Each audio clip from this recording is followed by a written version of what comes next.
আসসালামু আলাইকুম। কি অবস্থা, সবাই কেমন আছেন? আশা করি আল্লাহর রহমতে সবাই সুস্থ আছেন।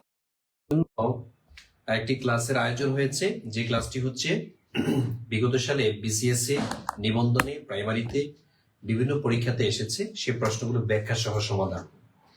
এই ক্লাস থেকে আপনি একটা ধারণা পাবেন যে বিগত সালে প্রশ্নগুলো কিভাবে হতো, আপনাকে কিভাবে পড়া উচিত, কিভাবে আপনাকে প্রশ্ন বাদ দেওয়া শিখতে হবে এবং কোনগুলো আপনাকে গুরুত্ব দিয়ে পড়তে হবে। এই বিষয়গুলো আমি আজকে আমার ক্লাসের মধ্যে ডিটেলস আলোচনা করব। আমার এই ক্লাসটি যে যেখান থেকে দেখছেন এই মুহূর্তে ক্লাসটি এসে একটা শেয়ার দিয়ে নেন। শেয়ার দিয়ে কমেন্টে ডান লিখে দিবেন যে শেয়ার ডান, তাহলে আমি আমার এই ক্লাসটি শুরু করতে পারবো আর কি। আপনারা দ্রুত কে কোথা থেকে দেখছেন জানিয়ে দেন, আর হচ্ছে শেয়ার ডান লিখবেন, শেয়ার করি। কে কোথা থেকে দেখছেন?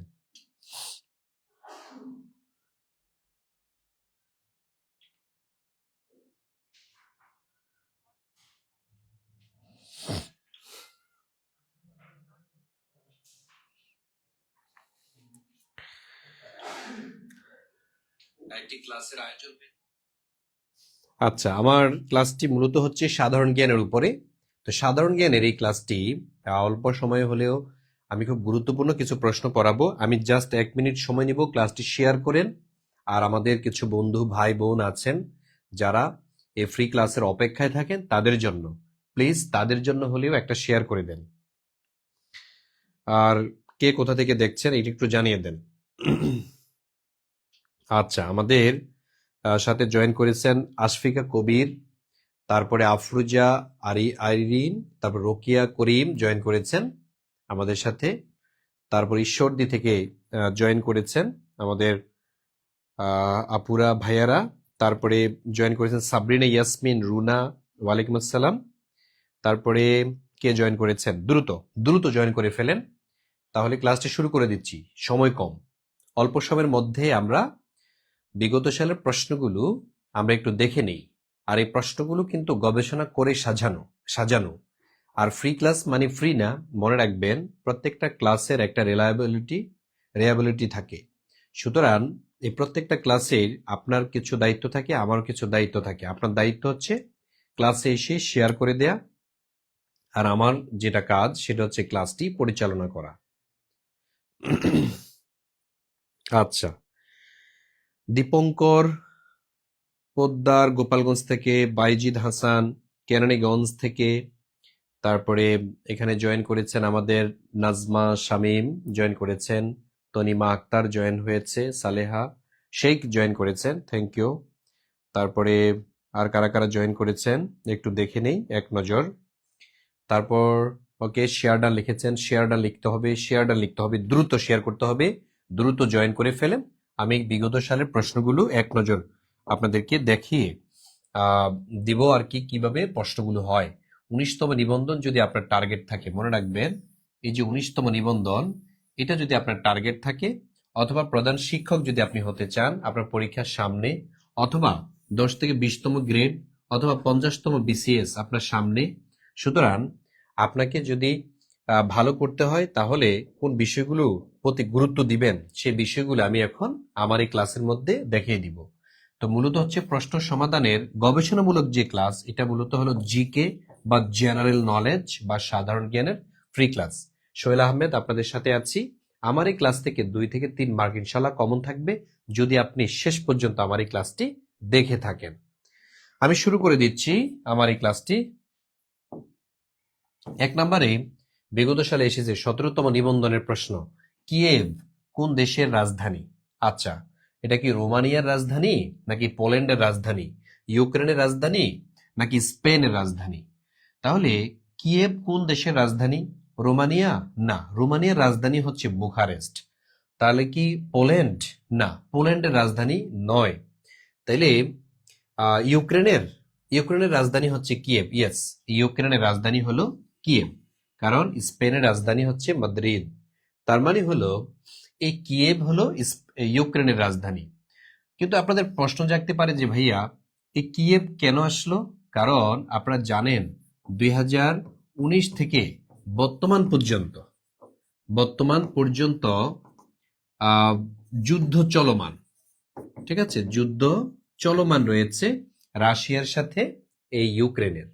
যেহেতু এই দেশটি আলোচিত, তাই আলোচিত রাষ্ট্র থেকে আপনার রাজধানী অথবা মুদ্রার নাম আসবে।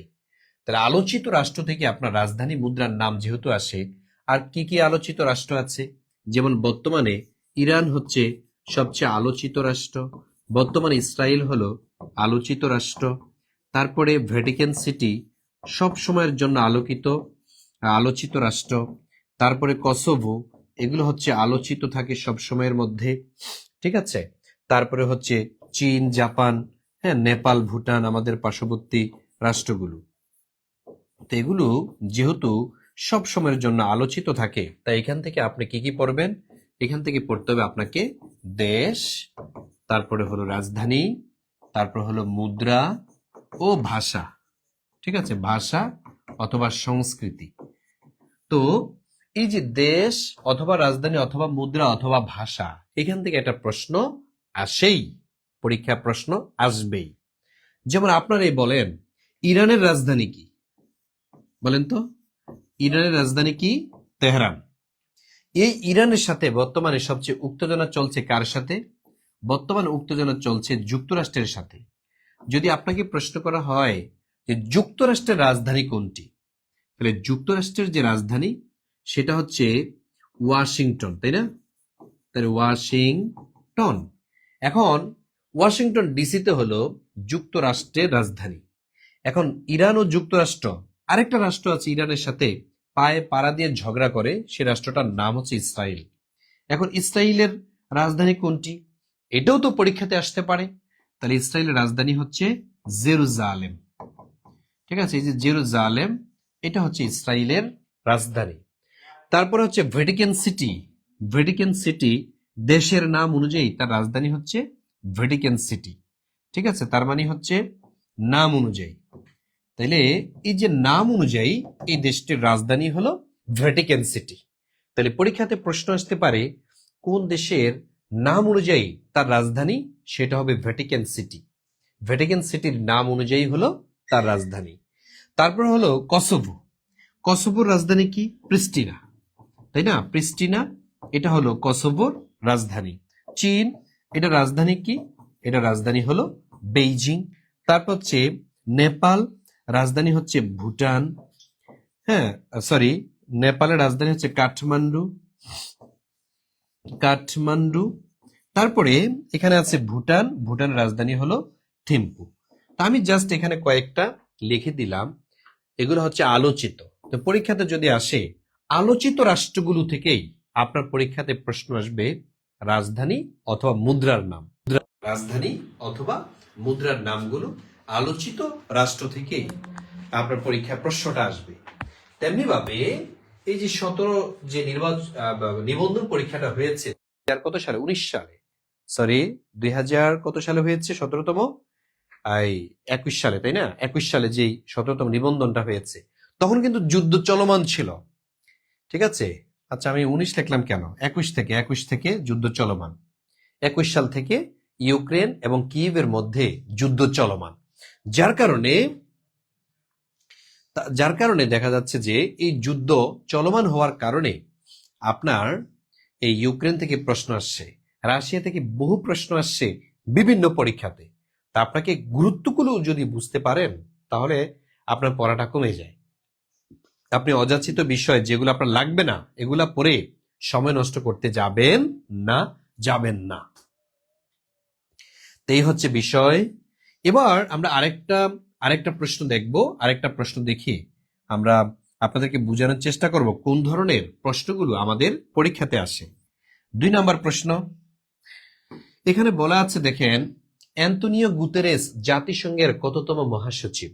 আচ্ছা, জাতিসংঘ, যেটাকে সংক্ষেপে বলা হয় ইউএন, আর ফুল মিনিং হলো ইউনাইটেড নেশনস।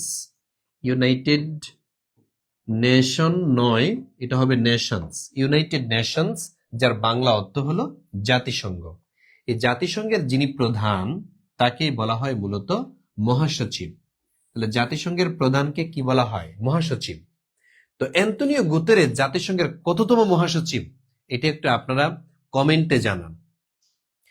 আমাদের অনেকেই দেখছি অ্যান্সার করার চেষ্টা করেন। জাকিয়া সুলতানা, একজন বলছেন অষ্টম, কেউ বলছেন নবম, কেউ আবার দশম বলতেছেন, একাদশ বলতেছে, বলতে থাকেন, একটা তো হবে তাই না? তারপর আনিশা খাতুন অ্যান্সার করেছেন, জান্নাতুল খান, মাহির অ্যান্সার করেছেন, লাবলু খান, নীল অনুভূতি অ্যান্সার করেছেন, তারপর হচ্ছে শামীম, শামীমা আক্তার অ্যান্সার করেছেন, তারপরে আমেনা বেগম অ্যান্সার করেছেন, সালেহ শেখ অ্যান্সার করেছেন, শামীম রেজা, আচ্ছা শামীম রেজাও অ্যান্সার করেছেন। তারপরে এখানে কে কে অ্যান্সার করেছেন? আহ তারপর আশফিকা, আশফিকা রাহা বুইয়া অ্যান্সার করেছেন। তারপর আমাদের অ্যান্সার এসেছে অনেক জায়গা থেকে, অনেক ভাই বোন অ্যান্সার করার চেষ্টা করেছেন। যারা যারা পড়াশোনা করেন তারা মূলত হচ্ছে অ্যান্সার করতে পারে। তাহলে অ্যান্তোনিও গুতেরেস উনি কততম? এটা আসলে দিবালোকের ন্যায় সত্য, তিনি হচ্ছে নবম মহাসচিব, নবম মহাসচিব। আর জাতিসংঘের যিনি প্রথম প্রথম মহাসচিব উনি কে? তাহলে প্রথম যিনি মহাসচিব তার নাম ছিল ট্রিগ ভেলি, এটা পেট না, হ্যাঁ, ট্রিগ ভেলি, নরওয়ের। উনি হচ্ছেন জাতিসংঘের প্রথম মহাসচিব এবং একমাত্র পদত্যাগকারী, একমাত্র পদত্যাগকারী। জাতিসংঘের 9 জন মহাসচিবের মধ্যে কে পদত্যাগ করেছিলেন? এই ট্রিগ ভেলি। আরেকজন আছে দ্বিতীয় মহাসচিব, দ্বিতীয় যিনি, তার নাম হলো দেগ হেমারশোল্ড। এই সেই দেগ হেমারশোল্ড যিনি 1961 সালে বিমান দুর্ঘটনায় মারা গিয়েছেন। যে বৎসর মারা গিয়েছেন ওই বৎসর তাকে শান্তিতে নোবেল পুরস্কার দিয়েছে। বুঝতে পেরেছেন, নোবেল পুরস্কার এভাবে পেতে হয়। তাইলে প্রথম নোবেল বিজেতা, তাহলে প্রথম নোবেল বিজেতা, তাহলে প্রথম নোবেল বিজেতা কে? তিনি হচ্ছেন এ ডেগ হেমারশোল্ড। ইনি জাম্বিয়া থেকে গাম্বিয়াতে ফেরার পথে বিমান দুর্ঘটনায় মারা গিয়েছেন। তাই ওনাকে শান্তির জন্য নোবেল পুরস্কার দেয়া হয়েছে। ইভেন জাতিসংঘে একটা মাত্র লাইব্রেরি আছে, একটা মাত্র লাইব্রেরি, আর ওই লাইব্রেরির নাম হয়েছে এ ডেগ হেমারশোল্ডের নামে। উনি হলেন জাতিসংঘের দ্বিতীয় মহাসচিব। তারপরে জাতিসংঘের প্রথম মুসলিম দেশ থেকে মহাসচিব নির্বাচিত হয়েছিল কে? বুট্রুস গালি, মিশরের। এই সেই বুট্রুস গালি, এই সেই বুট্রুস গালি, উনি হচ্ছেন মিশর থেকে, অর্থাৎ আফ্রিকা থেকে প্রথম। এই সেই বুট্রুস গালি, বুট্রুস গালি বলা হয় ওনাকে, বুট্রুস গালি, আমি বুট্রুস লিখে ফেলছি। এটা হচ্ছে এই যে বুট্রুস গালি, বুট্রুস গালি, উনি হচ্ছেন একমাত্র মুসলিম দেশ থেকে নির্বাচিত প্রথম মহাসচিব। আমাদের দেশে যখন মুক্তিযুদ্ধ চলছিল, এই মুক্তিযুদ্ধ চলাকালীন জাতিসংঘের মহাসচিব কে ছিল? ঠিক আছে, জাতিসংঘের মহাসচিব যিনি ছিলেন তিনি হচ্ছেন মিয়ানমারের উথান্ড। এই সেই উথান্ড, উনি হচ্ছেন মিয়ানমারের নাগরিক, মিয়ানমারের নাগরিক। এইভাবে দেখা যাচ্ছে যে প্রতি 5 বছর অন্তর অন্তর এই মহাসচিব নির্বাচিত হয়। বলেন তো বাংলাদেশ থেকে এই বছর কতজন, বাংলাদেশ থেকে এ পর্যন্ত কতজন ব্যক্তি জাতিসংঘের মহাসচিব হয়েছেন? দেখি কমেন্টে জানান তো। বাংলাদেশ থেকে এবছর জাতিসংঘের এ পর্যন্ত জাতিসংঘের মহাসচিব হয়েছে কতজন? জি, ক্লাসের মধ্যে রিয়াকশন ইউজ করতে হবে, হ্যাঁ? নাইলে নোটিফিকেশন পাবেন না। এই ফ্রি ক্লাসগুলো আপনাদের মানে হারিয়ে যাবে, এগুলা পাবেন না আপনারা। বাংলাদেশ থেকে এ পর্যন্ত জাতিসংঘের কতজন ব্যক্তি মহাসচিব নির্বাচিত হয়েছেন? দেগ হেমারশোল্ড বলেছেন। আচ্ছা, উথান্ড, হ্যাঁ উথান্ড, ঠিক আছে, উথান্ড হচ্ছে মিয়ানমার থেকে। উনি হচ্ছে আমাদের স্বাধীনতা যুদ্ধকালীন জাতিসংঘের মহাসচিব ছিলেন। কেউ না। হুমায়রা পাখি উনি বলেছেন কেউ না। তার মানে বাংলাদেশ থেকে এই পর্যন্ত জাতিসংঘের একজন ব্যক্তিও মহাসচিব হতে পারেনি। আমরা সবাই বীরের জাতি, পেলে হাতি মারি লাথি, যদি তা হয় মরা। ঠিক আছে, এরকম বীর হলাম আমরা, কিন্তু জাতিসংঘে গিয়ে আমাদের কি নাই? সে অবস্থান নাই। জাতিসংঘে আমাদের অবস্থান নাই।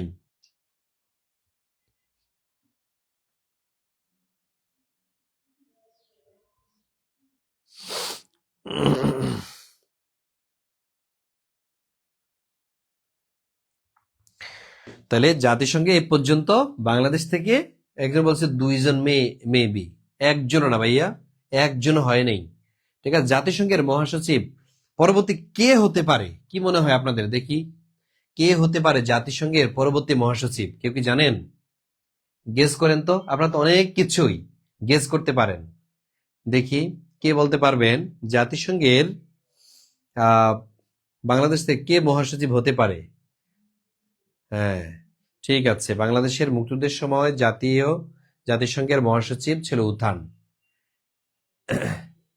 11 জন মহাসচিব নির্বাচিত হয় বাংলাদেশ থেকে এ পর্যন্ত। 1111 জন।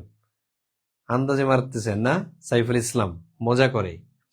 একজনও না, একজনও না। আসেন আমরা পরের প্রশ্নে যাই। পরের প্রশ্নটা একটু দেখে নেই। এখানে বলেছে গোবি মরুভূমি কোন মহাদেশে অবস্থিত? 17তম নিবন্ধনের প্রশ্ন। গোবি মরুভূমিটি কোন মহাদেশে? ইউনুস। আমি তো ভাবছিলাম যে আপনার সোহেল ভাইয়ার নাম লিখে ফেলবেন, যে সোহেল ভাইয়া হবে জাতিসংঘের পরবর্তী মহাসচিব। তো দেখেন, গোবি মরুভূমি কোন মহাদেশে অবস্থিত? আফ্রিকা মহাদেশে, দক্ষিণ আমেরিকাতে, নাকি এশিয়াতে, নাকি ইউরোপে? গোবি মরুভূমি এটা হচ্ছে আমাদের এশিয়া মহাদেশের সবচেয়ে বড় মরুভূমি। তার মানে এটা উত্তর হবে এশিয়া। আর যদি বলা হতো যে এটার উপাধিটা কি, এটা হচ্ছে এশিয়ার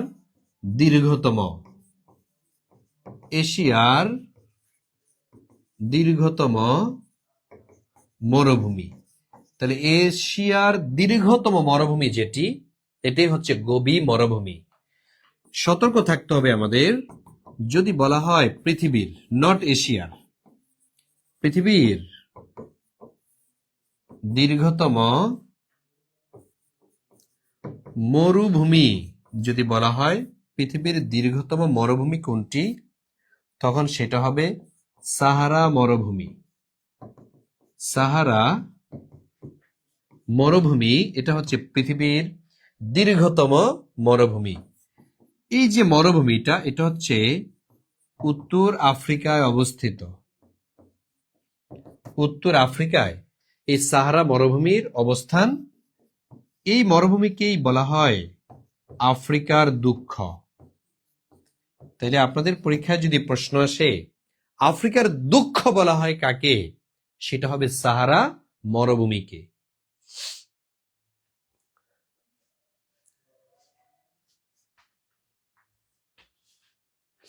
হ্যাঁ, সাহারা মরুভূমিকে বলা হয় আফ্রিকার দুঃখ। হ্যাঁ স্যার, হয় নেই, হবে হবে, ঠিক আছে, হয় নাই বলে হতাশ হওয়ার কোনো কারণ নেই, চেষ্টা করে যান।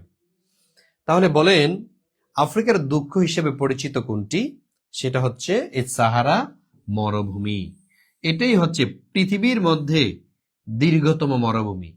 কিন্তু পৃথিবী না বলে যদি বলতো এশিয়ার দীর্ঘতম কোনটি, তখন সেটা হবে গোবি মরুভূমি।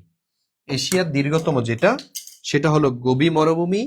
আর যখন পৃথিবীর দীর্ঘতম বলা হবে, পৃথিবীর দীর্ঘতম যখন বলা হবে, তখন সেটা হবে সাহারা মরুভূমি। ক্লিয়ার? বলেন ক্লিয়ার কিনা? এই প্রশ্নগুলি দেখেন বিগত সালের পরীক্ষায় এসেছে, আর আপনারা বারবার ভুল করেছেন, বারবার ভুল করেছেন এই প্রশ্নগুলি। পারবেন না ইনশাল্লাহ? আমেনা আপু পারবেন? হ্যাঁ, পৃথিবীর সাহারা। তারপরে হচ্ছে আকলিমা লিমা, নীল অনুভূতি, তারপর হচ্ছে আলফি, অনেকে অ্যান্সার করেছেন।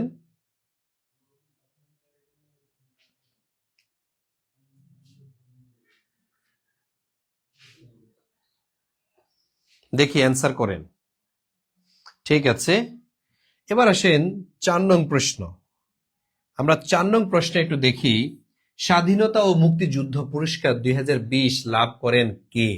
স্বাধীনতা ও মুক্তিযুদ্ধ পুরস্কার আজিজুর রহমান, ফেরদৌসী মজুমদার, নাকি কালীপদ দাস, নাকি জাফর ওয়াজেদ? এই প্রশ্নটা আপনাদের মুখস্থ রাখতে হবে না, জাস্ট একটু ধারণা রাখেন যে আজিজুর রহমান উনি হচ্ছেন 2020 সালে স্বাধীনতা পুরস্কার পেয়েছেন। তার মানে এই টপিকটা থেকে পরীক্ষায় প্রশ্ন আসতে পারে। স্বাধীনতা ও মুক্তিযুদ্ধ পুরস্কার এখান থেকে প্রশ্ন আসতে পারে। তার মানে পুরস্কার থেকে প্রশ্ন আসে। পুরস্কারের মধ্যে আপনি কোন কোন পুরস্কার পড়বেন? 1 নাম্বার যে পুরস্কারটা পড়বেন সেটা হচ্ছে নোবেল পুরস্কার। কারণ নোবেল পুরস্কার থেকে প্রশ্ন, যদি 100টা চাকরির পরীক্ষা নেই এর মধ্যে 80টাতে নোবেল পুরস্কার থেকে প্রশ্ন থাকে। 2 নম্বর আপনি শিখবেন বাংলা একাডেমি পুরস্কার। এই যে বাংলা একাডেমি পুরস্কার, এখান থেকে প্রশ্ন আসতে পারে। অথবা স্বাধীনতা ও মুক্তিযুদ্ধ পুরস্কার। ঠিক আছে, স্বাধীনতা ও মুক্তিযুদ্ধ পুরস্কার, এই 3টা পুরস্কার থেকে প্রশ্ন বেশি আসছে এই যাবৎকালে। এই কারণে আপনারা এখান থেকে গুরুত্ব সহকারে পড়তে হবে।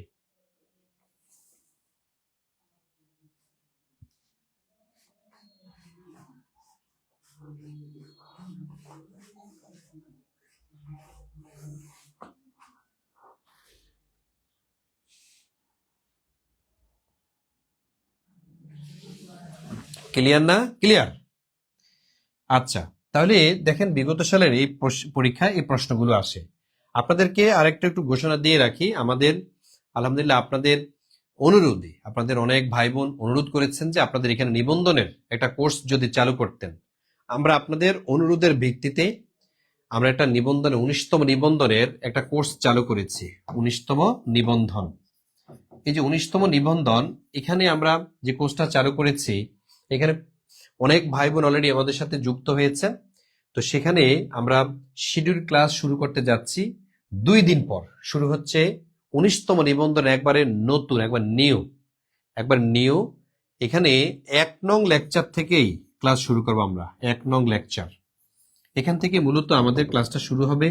তারপর হচ্ছে 2 নং লেকচার, 3 নং লেকচার, এভাবে আমাদের ক্লাস হবে টোটাল 100 প্লাস আমাদের ক্লাস হবে 19তম নিবন্ধনে। তা আপনারা যারা 19তম নিবন্ধনে ভর্তি হতে চান, আপনারা আমাদের সাথে যোগাযোগ করবেন। আমরা আপনাদেরকে একটা ঠিকানা দিচ্ছি, 19তম নিবন্ধন। এখানে যদি আপনি ভর্তি হন, ভর্তি হলে আমরা আপনাকে কি কি দিব, যেমন এখানে 100 প্লাস ক্লাস হবে, 100টার উপরে এক্সাম হবে, সকল ক্লাসের রেকর্ড থাকবে, ক্লাসের পর আমরা ক্লাসে শেষ করে দিব। তো এখানে কি কি আমরা পড়াবো? এখানে পড়াবো হচ্ছে বাংলা বেসিক থেকে, ইংলিশ পড়াবো বেসিক থেকে, ম্যাথ পড়াবো বেসিক থেকে, জিকে পড়াবো বেসিক থেকে, ডেইলি সায়েন্স আমরা বেসিক ধরে ধরে পড়াবো। এই যে প্রত্যেকটা বিষয় আমরা পড়াচ্ছি, আমাদের এখানে টিচার খরচ আমরা ধরেছি 3000 টাকা। কিন্তু আপনাদের বেকার ভাই বোনদের কথা চিন্তা করে আমরা 3000 টাকা লাইভে নিচ্ছি না, আমরা নিচ্ছি হলো 1199 টাকা। এই লাইভ চলাকালীন সময় আমি যতক্ষণ পর্যন্ত ক্লাস নিব, 1199 টাকা এই নাম্বারে বিকাশ অথবা সেন্ড মানি করবেন, আমরা পাঠিয়ে দিব আপনার ঠিকানায় 01767265758। এই নাম্বারে যদি আপনি টাকা পাঠিয়ে দেন, আমরা একটা সিক্রেট গ্রুপে আপনাকে অ্যাড করব, যেখানে আমরা শিডিউলটা আপনাকে দিয়ে দিব কোন সময় আমরা কখন ক্লাস নেব। ঠিক আছে? ইংলিশ নিবেন কোন স্যার ক্লাস? ইংলিশ নিবেন সাইদুল স্যার, বাংলাদেশের সবচেয়ে জনপ্রিয় টিচার সাইদুল স্যার আপনাদের ক্লাসটা নেবেন। সাধারণ জ্ঞান হচ্ছে আমি গুণাগার আপনাদের সাথে আছি, বাংলার টিচার আছে, আমাদের তারপরে হচ্ছে ম্যাথের টিচার আছে, অসাধারণ এখানে টিচার আছে। সুতরাং আপনারা হতাশ হবেন না, এতটুকু নিশ্চিত থাকতে পারেন। তো দেখেন, আপনারা যারা যারা ভর্তি হবেন, আমি লাইভ চলাকালীন সময়ে আপনারা টাকা পাঠান, নো টেনশন, এই ক্লাসগুলো করতে থাকেন, ফ্রি ক্লাসগুলো সাথে যুক্ত থাকেন। আমি পরবর্তী প্রশ্নে যাব। আপনারা প্রয়োজনে যারা যারা ভর্তি হবেন স্ক্রিনশট নিয়ে ফেলেন, আমি সামনে যাচ্ছি।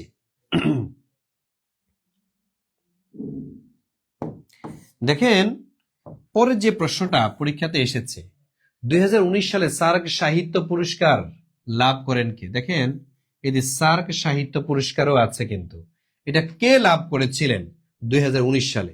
তার মানে পুরস্কার থেকে দেখছেন প্রশ্ন আসে। তাহলে পুরস্কারটা পেয়েছিলেন যিনি, উনি হচ্ছেন অধ্যাপক আনিসুজ্জামান স্যার। তাহলে অধ্যাপক আনিসুজ্জামান তিনি হচ্ছেন এই পুরস্কারটা পেয়েছিলেন কত সালে? 2019 সালে। সাহিত্য পুরস্কার, সাহিত্য পুরস্কার কে দেয় বলেন? বাংলা একাডেমি। এই বাংলা একাডেমি পুরস্কারই হলো সাহিত্য পুরস্কার।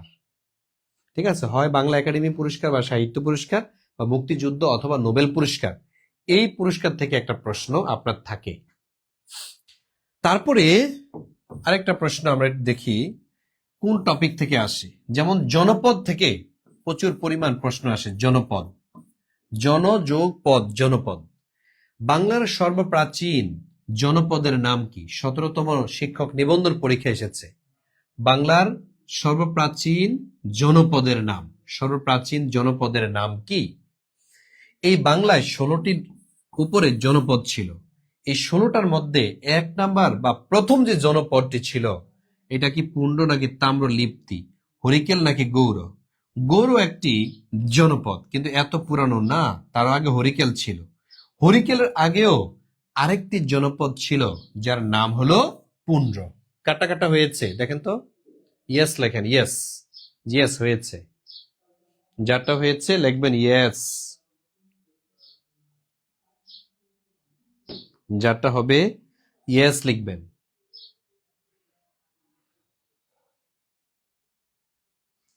তাইলে বাংলার প্রাচীন যে জনপদগুলো, এগুলো হচ্ছে কোথায়? এর মধ্যে সবচেয়ে প্রাচীন হচ্ছে পুন্ড্র বা পুন্ড্রবর্ধন, যেটা বগুড়াতে। আর হরিকেল কোথায়? এটা হচ্ছে সিলেটে। সিলেট প্লাস চট্টগ্রাম, এই যে সিলেট এবং চট্টগ্রাম এই অঞ্চলটাতেই হচ্ছে হরিকেল। আর এই যে গৌর নামক যে জনপদ, গৌর নামে যে জনপদটা, এই জনপদটা কোথায়? এটা হচ্ছে পশ্চিমবঙ্গ প্লাস রাজশাহী, রংপুর। রাজশাহী এবং রংপুর, রাজশাহী এবং রংপুর এই অঞ্চলগুলোতে গৌড় নামক জনপদের অবস্থান ছিল। তো এগুলো আমাদের পরীক্ষার মধ্যে আমরা আসতে দেখি, জনপদ থেকে 1 নাম্বার থাকে। আচ্ছা, তারপর দেখি কি কি প্রশ্ন আসছে, কি কি প্রশ্ন আমাদের পরীক্ষাতে এসেছে, আবার একটু দেখে নেই। বাঙালি জাতির প্রধান অংশ কোন মূল জাতি গোষ্ঠীর অন্তর্ভুক্ত? কোন মূল জাতি গোষ্ঠীর? তার মানে দেখেন, এই যে বাঙালি ও জনপদ, এখান থেকে মানে প্রাচীন বাংলার ইতিহাসটা আপনি টপিক নির্ধারণ করুন কিভাবে? যেমন প্রাচীন বাংলার ইতিহাস। তাহলে এই প্রাচীন বাংলার ইতিহাসের মধ্যে কি কি আছে? এখানে আছে জনপদ, এখানে আছে রাজবংশ, আবার প্রাচীন বাংলার ইতিহাসের মধ্যে আছে সাহিত্য। ঠিক আছে, সাহিত্য কর্ম রয়েছে। তারপরে এখানে আছে কিছু বিখ্যাত ব্যক্তি অথবা পরিব্রাজক।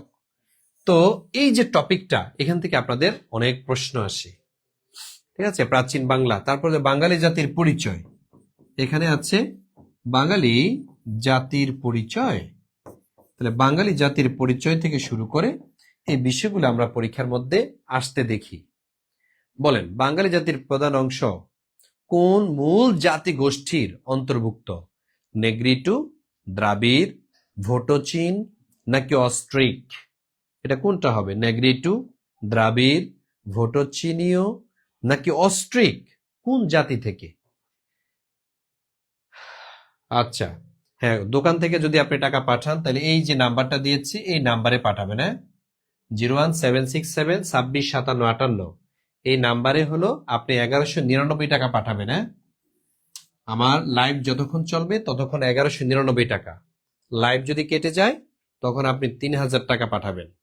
লাইভ চলাকালীন সময়ে মাত্র 1199 টাকা। এটা নগদ থেকে অথবা বিকাশ থেকে, নগদ অথবা বিকাশ থেকে সেন্ড মানি করবেন আপনি।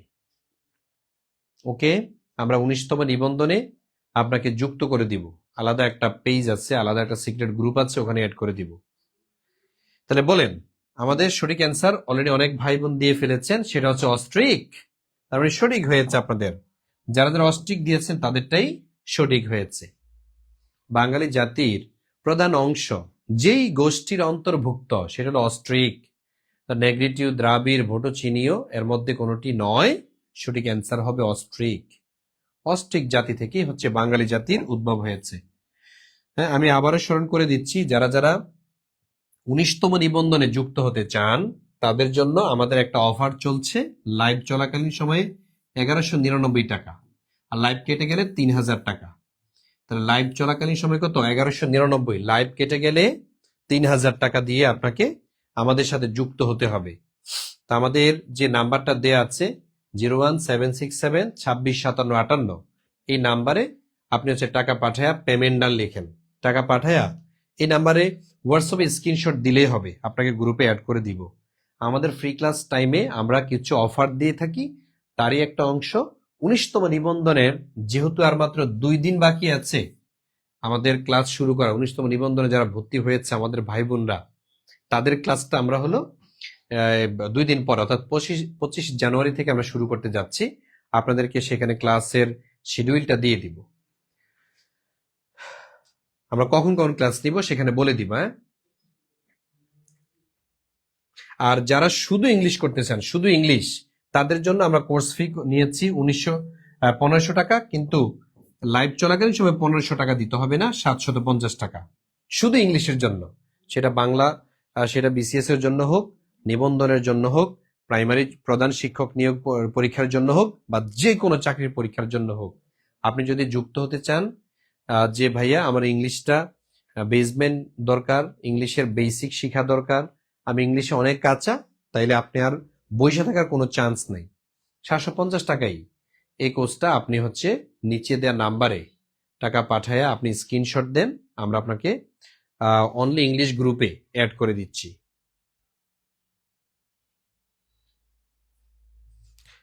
পরের প্রশ্ন আসি, পরের যে প্রশ্নটা দেখি অ্যান্সার করবেন। বিগ অ্যাপল কোন শহরের নাম? 16তম শিক্ষক নিবন্ধন। তার মানে বিভিন্ন শহরের যে প্রাচীন নাম অথবা কেন বিখ্যাত এগুলো আসে পরীক্ষার মধ্যে, আসে। যেমন বিগ অ্যাপল কোন শহরের নাম? শিকাগো নাকি ইসলামাবাদ, নিউ ইয়র্ক নাকি অপশন নাই? কে কে অ্যান্সার করতে পারবেন এটা? জি, সেন্ট মানি ডান লিখেছেন যারা যারা।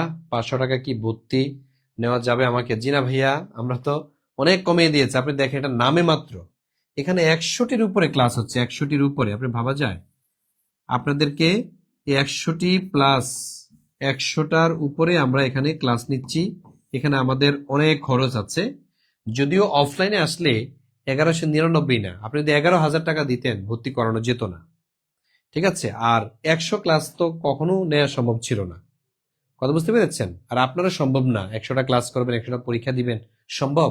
কিন্তু বাসায় বসে বসে অনলাইনে এই ক্লাসগুলো করতে পারছেন, আপনি লাইভ ক্লাসও করতে পারছেন, আবার একটা ক্লাস রেকর্ডও করতে পারছেন, কয়েকবার পর্যন্ত পরীক্ষা দিতে পারছেন আপনি, ঠিক আছে? সুতরাং এই জন্য কম দিয়েন না। একান্ত যদি আপনার কম থাকে, প্রয়োজনে আপনি নাম্বারে মেসেজ দিয়ে আপনি জানান যে ভাইয়া আমার একটু আর্থিক সমস্যা আছে, আমাকে কি করা যায়, দেখি আপনাকে তারপর ডিসকাউন্ট করে দেওয়া যায় কিনা। কারণ টাকার জন্য আপনি পড়বেন না, এটা হতে পারে না। আমাদের অনেক মেধাবীরা ঝরে যায় শুধু অর্থনৈতিক ব্যাপার স্যাপারের জন্য, অর্থের কাছে হেরে যায় তাদের মেধা। কিন্তু আমাদের এই পেজের মধ্যে আপনি যদি জানান আমাদেরকে যে ভাইয়া আসলে আমি নিডি, একবারে আমার নাই, তারপরেও আপনাকে আমরা হতাশ করব না, এতটুকু মাথায় রাখেন। তাহলে বিগ অ্যাপল কোন শহরের নাম? যারা যারা অ্যান্সার করে ফেলেছেন নিউ ইয়র্ক, তাদেরটাই সঠিক হয়েছে। তাহলে আমরা জানলাম হচ্ছে নিউ ইয়র্ক, এই শহরটা হচ্ছে, এটা যুক্তরাষ্ট্রে অবস্থিত, অর্থাৎ যুক্তরাষ্ট্রের সবচেয়ে বড় শহর। এবং এই নিউ ইয়র্ককে বলা হয় কি? পৃথিবীর রাজধানী, তাই না? পৃথিবীর রাজধানী বলা হয় নিউ ইয়র্ক শহরকে, পৃথিবীর রাজধানী বলা হয় নিউ ইয়র্ক শহরকে। আবার এরকম পরীক্ষার মধ্যে প্রশ্ন আসে যে যুক্তরাষ্ট্রের রাজধানী কোনটি? পৃথিবীর রাজধানী যদি নিউ ইয়র্ক হয়, যুক্তরাষ্ট্রের রাজধানী কোনটি? সবাই দিয়ে আসে নিউ ইয়র্ক। অথচ যুক্তরাষ্ট্রের রাজধানী হলো ওয়াশিংটন ডিসিতে, ঠিক আছে? যুক্তরাষ্ট্রের রাজধানী কোথায় বলেন? ওয়াশিংটন ডিসিতে। তো এই হচ্ছে মানে কিছু কিছু জায়গাতে আমাদেরকে কনফিউজড করে দেয়। তাইলে পরের প্রশ্নে আমরা দেখি কি আছে। 9 নং প্রশ্ন, কোনটি স্থানীয় সরকার না? স্থানীয় সরকারের কিছু শাখা আছে, যেমন উপজেলা পরিষদ, এটা স্থানীয় সরকারের অধীনে পড়ে। তারপর হচ্ছে পৌরসভা স্থানীয় সরকারের অধীনে পড়ে। সিটি কর্পোরেশন এটা স্থানীয় সরকারের অধীনস্থ বিভাগ। কিন্তু এখানে বলেছে 9, তাহলে 9 কোনটা? পল্লী বিদ্যুৎ। আচ্ছা, তাহলে অ্যান্সার কি টিক চিহ্ন হবে? টিক চিহ্ন হবে পল্লী বিদ্যুতে, আর সবগুলো স্থানীয় সরকারেরই অংশ। দেখেন ক্লিয়ার কিনা? যে স্থানীয় সরকারের অধীনস্থ হচ্ছে উপজেলা পরিষদ, যে উপজেলা পরিষদে চেয়ারম্যান থাকেন, ভাইস চেয়ারম্যান থাকবেন, মহিলা ভাইস চেয়ারম্যান একজন, পুরুষ ভাইস চেয়ারম্যান আরেকজন। আবার পৌরসভার মধ্যে মেয়র থাকে, আবার পৌরসভার কিছু ওয়ার্ড থাকে, ওয়ার্ডের যারা প্রধান তাদেরকে বলা হয় কাউন্সিলর, পৌরসভার যিনি প্রধান থাকেন সিটি মেয়র বলা হয়, তাকে মেয়র বলা হয়, পৌর মেয়র। আবার সিটি কর্পোরেশন, এটা কিন্তু স্থানীয় সরকারের অধীনস্থ একটি বিভাগ। সিটি কর্পোরেশনের প্রধানকেও কি বলা হয়? মেয়র বলা হয়। সিটি কর্পোরেশন গঠিত হয় ওয়ার্ড ওয়ার্ড নিয়ে, ছোট ছোট ওয়ার্ডে বিভক্ত করা হয়েছে। ঠিক আছে, তো এই হচ্ছে বিষয়। তাহলে স্থানীয় সরকার নয় কোনটি? উত্তর হবে পল্লী বিদ্যুৎ। কারটা হয়েছে বলেন? দেখেন আলহামদুলিল্লাহ, ডান। আলহামদুলিল্লাহ লিখে ফেলেন, আলহামদুলিল্লাহ done. Good good good good. তাহলে পরের প্রশ্ন, পরের প্রশ্ন। আচ্ছা, আমার সময় কিন্তু আর বেশি নাই। যতক্ষণ পর্যন্ত আমি ক্লাসের মধ্যে আছি ততক্ষণ পর্যন্ত আমার এই অফারটি, আমি ক্লাস থেকে বের হলেই আপনারা কিন্তু ৩,০০০ টাকা দিয়ে ভর্তি হতে হবে। আমি ক্লাস চলাকালীন সময়ে যারা ভর্তি হবে ১৯তম নিবন্ধনে সম্পূর্ণ কোর্সে আপনাকে আর ১ টাকা দিতে হবে না, জাস্ট ১১৯৯ টাকা লাইভ চলাকালীন। ১১৯৯ টাকা বিকাশ অথবা নগদ থেকে সেন্ড মানি করে দিবেন 01767 265758 এই নাম্বারে আপনি পাঠালে আমরা আপনাকে গ্রুপে অ্যাড করে দিচ্ছি। আসেন, লেখা আছে সংগ্রাম ও প্রত্যাশা কি? বাংলাদেশ বিমান বাহিনীর দুটি যুদ্ধ বিমান, নাকি পাখির প্রজাতি, নাকি নৌবাহিনীর দুটি যুদ্ধ বিমান, নাকি ধানের প্রজাতি? মনে রাখবেন এগুলো আসলে বিমানের নাম, তবে পাখি বা ধান বলতে আসলে কিচ্ছুই না। এই সংগ্রাম এবং প্রত্যাশা এটা কি? অনেকে কিন্তু ধান দিয়েছেন, প্রত্যাশা, অন্বেষা, যেহেতু দোয়েল এগুলোর সাথে সামঞ্জস্য মনে কইরা সবাই ধান দিয়ে আসছে। আসলে সঠিক অ্যান্সার যেটা, সঠিক অ্যান্সার কোনটা বলেন? বাংলাদেশ, বাংলাদেশ নৌবাহিনীর দুটি যুদ্ধ জাহাজ, এই যে এটা বাংলাদেশ নৌবাহিনীর দুটি যুদ্ধ জাহাজের নামই হলো সংগ্রাম এবং প্রত্যাশা। সংগ্রাম এবং প্রত্যাশা। বলেন আলহামদুলিল্লাহ, বলেন যাদেরটা হয়েছে আলহামদুলিল্লাহ ডান হয়েছে। পারবেন না এখন এগুলো আসলে? ইনশাল্লাহ পারবেন, ইনশাল্লাহ পারবেন আপনারা। তারপরে আমরা এগুলো টপিক ধরে ধরে পড়াবো, টপিক ধরে ধরে আপনাকে পড়াবো। বাংলা ইংরেজি সাধারণ জ্ঞান একবার মূল থেকে পড়াবো, প্রথম থেকে শুরু করবো। আপনাকে ভয় পাওয়ার কোনো কারণ নেই, যেহেতু আমরা একবার সূচনা থেকে আপনাকে পড়াচ্ছি। তারপরে দেখেন আরেকটা প্রশ্ন, সেটা হলো, হ্যাঁ ভাই ভর্তি হতে থাকেন, নো টেনশন। যারা ভর্তি হবেন তাদের ক্লাসে একটু দুই একটা প্রশ্ন ছুটে গেলে কোনো সমস্যা নেই, আপনাকে ভর্তি হয়ে নেন। কারণ অফার চলে গেলে আপনাকে ৩,০০০ টাকা দিতে হচ্ছে। ঠিক আছে, অফার চলে গেলে ৩,০০০ টাকা দিতে হবে। আচ্ছা, আইএমএফ এর সদর দপ্তর কোথায়? IMF international monetary fund. IMF মানে হলো ইন্টারন্যাশনাল মনিটারি ফান্ড। এই যে ইন্টারন্যাশনাল মনিটারি ফান্ড, এটা মূলত ব্রেটন উড সম্মেলনের মাধ্যমে প্রতিষ্ঠিত হয়েছিল 1944-এ।